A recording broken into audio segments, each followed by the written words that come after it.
What's up, everybody? Welcome to a new series we're doing here on TCG University for the card game UniVersus called Deck in a Box. What we want to know is whether or not you could take a box of a set, we chose Libra of Souls, and build a standard UFS deck out of it. So on camera, we opened up our boxes, made our standard legal decks, and had a match versus each other with them. So make sure to check out all the videos, guys, to see our path to where we got to it. And if you like the content, please let us know down in the comments down below whether you want to see more videos like this. Please enjoy.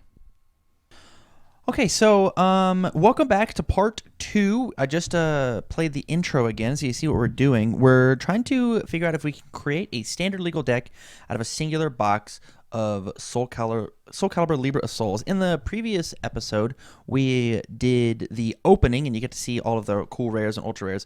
I'm probably not going to be showing everything that I opened, just because that would be just a repeat of the last video. But what my plan is I'm going to see if in this video we can cut it down as I make a deck out of the cool cards that I have. I think, looking at it, the two main characters that I'm going to try and make are going to be Mitsurugi and Tira, just because of the rares and ultra rares that I pulled. And I think being able to use the Mitsurugi action under the water symbol is going to be really important for our deck. So let's just jump in as I try and separate out what's going on. Okay, so as we're building, we've got Mitsurugi and Tira here, and I'm going to keep them in front of us in order to make sure I'm framed. Hold on. Yeah, in order to keep them fresh on my mind and I can look back and see as we do this. This is also going to be a little bit of a deck construction video as we cover all of our bases. So we got this sweet box topper, Libra of Souls. It's got the infinity symbols, and it's one of the easiest ways to make sure we guarantee have a card in our deck. So I think for sure we're just going to toss this guy in. In addition to that, we're going to just go through all of the rares and ultra rares that we have, and we're just going to pull out all the water cards and just see what fun water support we have in order to see what cool quote-unquote money cards we get to play with. And we'll toss all the other ones off to the side. They're just not important. We don't necessarily need to keep any of these. We are just going to see what it is that we're working with. From here, we're going to go ahead and do the exact same thing with our commons and uncommons. Since we've already gone ahead and taken down and limited ourselves to the water symbol, we're gonna honestly just pull out everything. It is okay to take and look at every single card as we try and figure out what it is that we want to build. Take up as much space as you want on your kitchen table as well.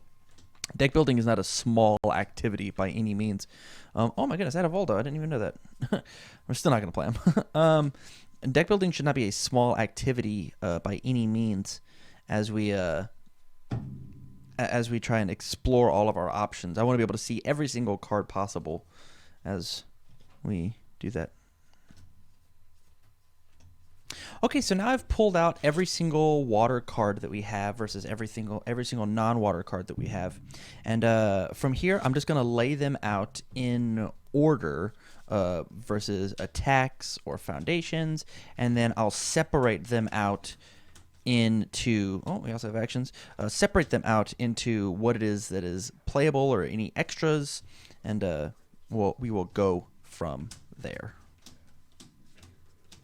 Okay, so we've got all of these separated out. What I do whenever I make a deck is I actually want to take and look at the attacks first, because my attacks are what's going to kill people. Luckily for us, we actually went ahead and pulled 4 of Time to End You. So I'm actually just going to go ahead and toss those into the deck if water is what we end up going with. And so from here, we'll toss our foundations off to the side. I'm going to lay out piles on every single attack and see how many of each attack that I got. Okay, so as you can see, I have pulled out every water attack that we have, and I've got some extras. So I got to make sure that I shave these all down. I can only have 4 of a singular named card because of the rules of standard. And so this looks like the attacks that we're allowed to play. So from here, I actually get to start making some deck building decisions. I'm no longer restricted by just accounting, right? I now get to figure out what attacks synergize best with the rest of the deck. So First and foremost, every single one of the cards that we have down here, we need to double check and see if they have the word weapon on them. So this card does not have the word weapon. It only has Fury, Kick, Reversal, Combo. This card has weapon, weapon. This has weapon, weapon, weapon, weapon, weapon, weapon, and weapon. Okay, so what this tells me is this says that these two bombs that I pulled, Exploding Flame Roar and Bamboo Blind Slice, are going to be very, very relevant into our deck. And it's possible that the Tira card might not be as relevant just because it doesn't have the keyword weapon, which means if I happen to draw it, whether I'm Mitsurugi or even if I end up being Tira, it might just not be relevant. If we are Tira, though, we're for sure going to be looking to put this card back in just because it is her support. We got to take a deeper dive look into that. So starting off, I want to just build Mitsurugi. I think Mitsurugi is just going to be the more fun choice. And I might be able to do some more interesting things with Mitsurugi when it comes to potentially off-symboling some things.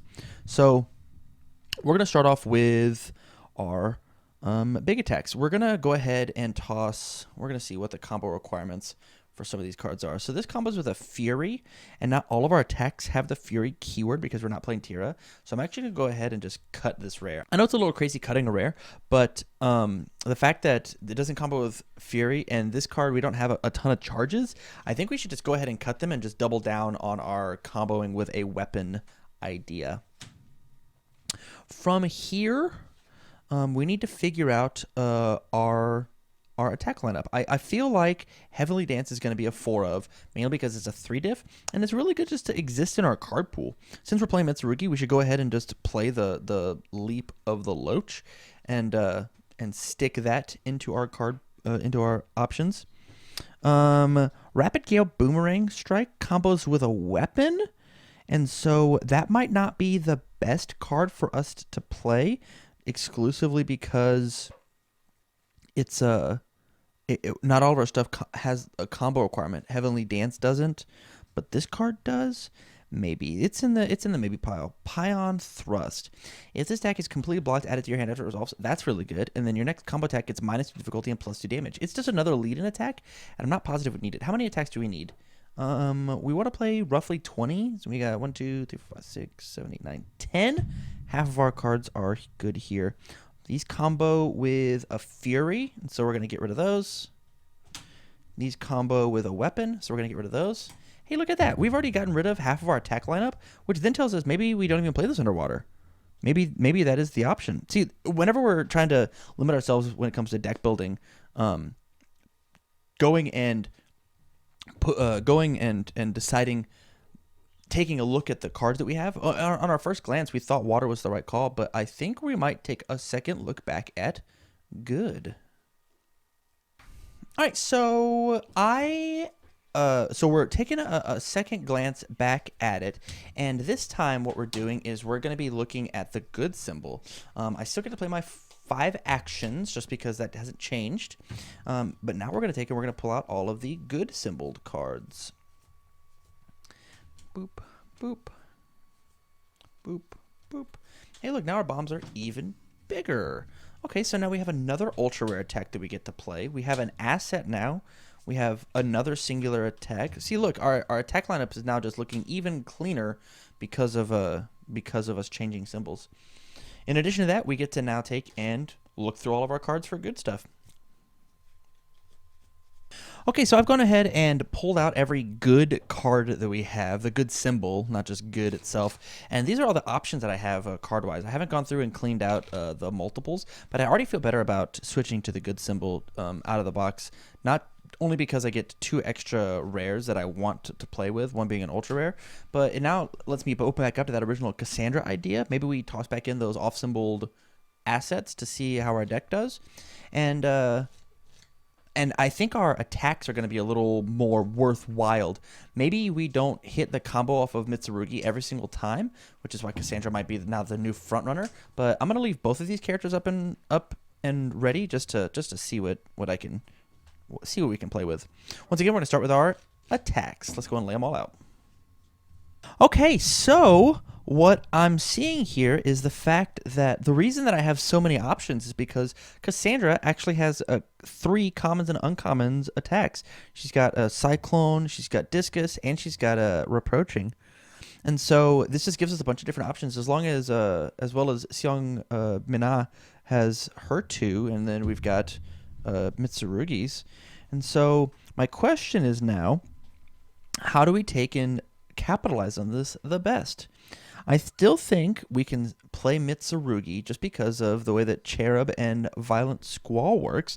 This combos with a mid block, which Heavenly Dance is, as well as Violent, as well as 2 of our other Mitsurugi attacks. Cyclone is as well, but it doesn't have the weapon keyword, and so we actually have to, I think, get rid of it. From there, Discus is neat, but the fact that it is not a weapon might be an issue. I'm going to actually leave it off to the side just for a smidge, just because it has such a really relevant defensive effect. I'm going to just stack it up and pull it here. And then my last card, Radiant Wing. This is a 5 diff, and I want to try and combo off as much as I can when it comes to playing my even if it is Mitsurugi or Cassandra. I want to combo off as much as I can. So I'm just going to toss this card all together. I just don't want to play it. So now that I've gotten my attack lineup down to something a little more manageable, 1, 2, 3, 4, 5, 6, 7, 8, 9, 10, 11, 12. I have 19 attacks. What I could do is just toss in 1 Discus just for a little defense, and our attack lineup is done. Our combos to non-combos are very good. We only have 5 non-combos in the deck, and then our combos all want to work with each other. This is starting to turn into a really neat looking deck. Okay, so to recap, so far we've got our actions, all 5 of these, as well as our 1 asset, Scarlet Thunder, which is going to work with our Mitsurugi combo, or maybe even our Cassandra combo, depending. And then we've got our combination attacks. If we do decide later that we are going to switch up to Cassandra, at least with the build that I'd have, I'd probably take some of these really neat assets that we have options available to us, and honestly, I might even just toss them in. Cassandra is allowed to play these a little off symbol, unlike Mitsurugi, but Mitsurugi is allowed to play his attacks a little off symbol. We lucked out in order to get these rad ultra rares, or rares and ultra rares, in order to keep our symbol chaining good. But it's possible that we could take and even play a fire or water Mitsurugi deck mixed in with our good attacks in order to build some stuff down and then pick it back up, depending on how technical your ability is. Yeah, so this all looks fantastic. Let's move on to our foundations. Okay, so as we have looked through all of our good foundations, luckily enough, we found a lot of 4-ofs for Marrying Age, for Day Without Training, for Protecting, for Ominous, for Master's True Power. We only got 2 searching for the Knight of Mare. We've got our 2 rares. This is not enough. This is not enough foundations. We've got 24 foundations here because of the symbol that we're playing. And I'm going to go ahead and just lock into Mitsurugi. That's just who I'm going to be playing. We are now at the 11th hour of making our deck. We now have to start finishing out. And so as we have made our final decision to make Mitsurugi, the technical aspect comes in. We're about 10 cards short for having a 60 card deck. The bare minimum that you can have for a standard deck is 59 cards plus your starting character, counting towards your main deck total. And so I have to figure out how to fit 10 more cards in. My option is either I get to take and put in 10 off-symboled foundations, or I get to put in 10 more attacks. We have this stack of good attacks, good symboled attacks that we can play. We can't play all of these. 1, 2, 3, 4. Can't play those. We have an option of taking and putting in these attacks, or like I said before, we have the option of taking and putting in some off-symbol attacks. So depending on how much our symbols match our main character, we might be able to, or how many of our character support we're playing, we might be able to sneak in some off-symboled stuff. So let's see, 1, 2, 3, 4, 5, 6, 7, 8, 9, 10. I think for simplicity's sake, we might just bring back in some more of these attacks. We could just jam all of these in, but I want to see if we can actually find some interesting tech choices when it comes to foundations. So I think we are going to just go ahead and auto toss in these angled discus, just because they're really strong with Mitsurugi's pick back up. It says during the end phase, add this card back to our hand, playable if only if I have one or more assets. Hopefully we're going to find our asset as quickly as we can and then pick it back up. Otherwise, it's just a 3 mid block with breaker 1. It has multiple 1, and then if you block with it, it deals no damage. It's really easy to play this and then hit the combo and then build this down as with Mitsurugi. So we're going to guarantee toss this in here. And then these other ones we're going to leave off to the side just one more time real quick. So we're keeping all of these. We're going to move on to our foundations and see what fire or water foundations I can squeak in here. Okay, so I've gone ahead and laid out every single option that we have for fire cards and then water cards for our Mitsurugi deck. And I think we're just going to go through and figure out which ones matter the most. So I'll toss you over here. So first off, we've got 2 fire assets. Inferno's Soul Edge, first form commit, discard momentum. You're considered to be an inspiration for the rest of the turn. This card actually does nothing for us. I only put it in here because it has the fire symbol and I just wanted to talk about it. It doesn't do anything, so we should just go ahead and just take it out. And then Kalatus, it's a 2/5 with a 1 mid block. It's got Desperation 1, response once per turn. After your attack deals damage, flip one of your opponent's assets or foundations. This card's actually really good, and the fact that we want our angled discus in order to hit and go off, I actually think we're going to leave it in the maybe pile. Born from Destruction, 2/5, 2 low block. Desperation Breaker 2, that's really good. Commit to draw 1 card, only playable if you've lost Vitality this turn. That's pretty good on defense with Mitsurugi. On my opponent's turn, I can then discard a card and pick it back up. And there's a copy of this deck and remove from game pile. This deck gets 1 speed and 1 damage. It's not amazing, but we'll see. We'll see. A Worthy Vessel. Enhanced flip, remove 1 card from either player's discard pile, and then once per turn, lose a Vitality. This deck gets +2 damage or -2 damage. Honestly, I'm not in love with this card. We don't need any more high blocks. The only reason that this low block stayed in is because it lets me draw a card. And so I think what I'm going to do is I'm just going to go ahead and cut this card. I think it's gone. Soul of the Sword, 1/5, 2 mid block. Response flip after an attack is blocked. If there's a copy of that attack removed from game pile, draw 1 card. And Fire Enhanced, discard the top 3 cards of your deck. Your attack gets 1 damage. I'm not feeling this either. We don't do anything with the remove from game pile. 1/5, 1 high block, Desperation 0. After this attack is partially blocked, it gets +1 damage. So this card's really good because of the fact that it's got this really gnarly high block. It is a 1 high block, and so maybe the fact of it just existing to block might just be good enough. With a 2/6, if this attack is, if you completely block this throw attack, it deals no damage. That's neat. And then enhanced flip, this attack gets -1 damage for each of my opponent's face down foundations. So we don't flip anything, and we don't even necessarily care about throw hate because of discus. And so I think we're actually just gonna get rid of that card too. And then my last one, Servant of Ares, enhanced commit, your throw attack is +4 damage. We don't play throws. It's gone too. So our only 3 options are really these cards. Let's see what the water cards have to say before we make our final decision. So for our water cards, we'll start with our rares. Murderous Addiction is a 2/5 with a 2 high block. Destroy. Your opponent has one of their assets from their staging area to their momentum, playable while committed. I think this card's very, very good, especially in this asset-heavy format. Look, we're already trying to off-symbol an asset, so I think this stays inside of our options. Jolly Gloomy, it's a 1/5 with a 3 mid block. Enhanced commit, your opponent adds the top card of the deck to the momentum.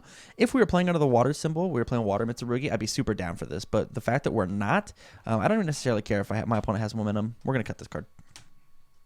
A New Master, 2/5, 2 low block. Enhance your attack, commit, add 1 of my opponent's momentum to their card pool face down. Only playable if they have 2 or more momentum. And then enhance Destroy, add 1 of my opponent's momentum to their card pool face down. This card's fine, but the fact that we're not stuffing in their momentum means that this card is sometimes just dead.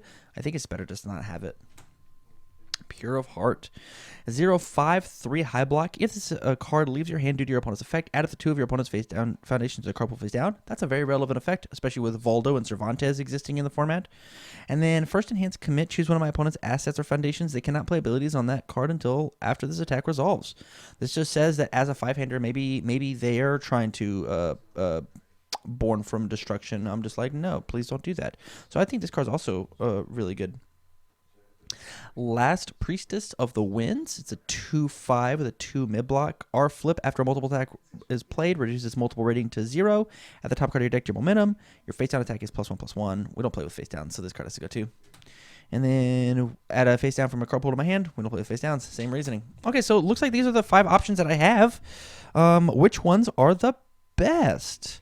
I think for sure we're going to play the asset just because it's a little easier to not feel terrible off-symboling. And it's got such value as we play it. And so I think for sure we're going to go with that. Born from Destruction. If I had to pick one of these 2 cards, man, both of these are really good. I think we're also going to pick Murderous Intent just because of the asset hate itself.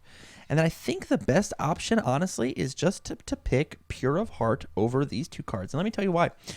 Pure of Heart has a very relevant effect. It is a 0 diff. It has a block. It's got a 5. This card's very good. If you know anything about the current meta of the game, this card kind of shuts off an entire symbol, an entire mechanic of the game by disrupting my opponent so bad when they play attacks. So I think with that said, I'm just going to toss in the rest of these Pure Hearts and see where that gets me.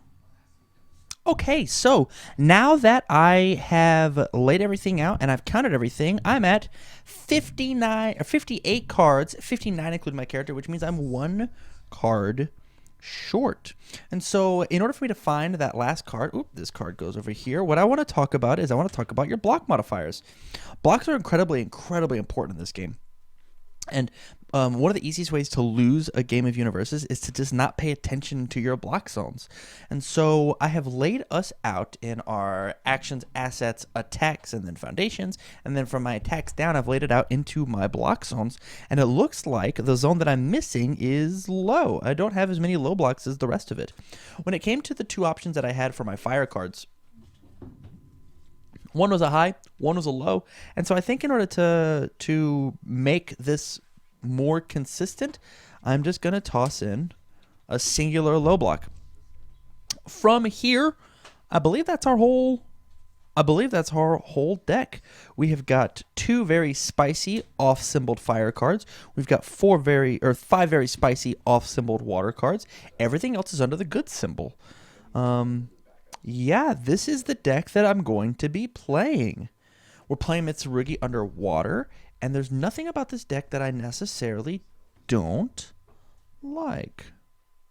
Yeah, let me know about what your feelings are on the deck. You saw the options that I had in order to make some cards. Let me know what you think I should have made instead of Mitsurugi.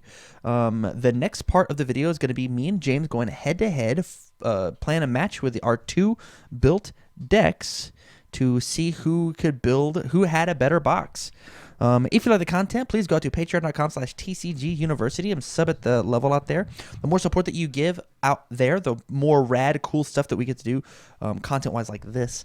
From all of us here at TCGU, stay learned.